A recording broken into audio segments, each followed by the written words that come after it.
বসেন। স্যার, গোলামের পুতের হাডু দিটা বিষ করে, মাথা গুনগুন করে। আপনি গোলামের পুত কাকে বলছেন? মাথা কি গায়ক যে গুনগুন করবে? স্যার, মাথা গুনগুন করে মানে স্যার মাথা পেইন করে স্যার। ঠিক আছে, আমি ওষুধ লিখে দিচ্ছি, ঠিক হয়ে যাবে। পুরো আঙ্গুলটা ডাক পারে। বুড়ো আঙ্গুল ডাক পারে মানে? না স্যার, পুরো আঙ্গুলটা ব্যথা করে স্যার। আর কি কি ব্যথা করে শুনি?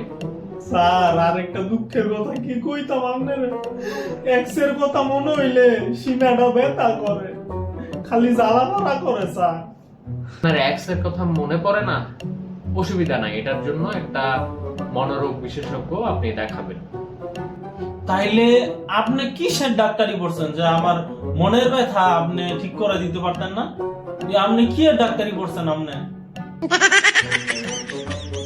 আপনি একটা ডাক্তার হইয়া, ব্যথার ডাক্তার হইয়া আমার কইতেছেন আরেক মনোরোগ বিশেষজ্ঞ দায়িত্ব, কি ধরনের ডাক্তারি করেন আপনি? আমার কাছে আইতাম না আমি জানলে।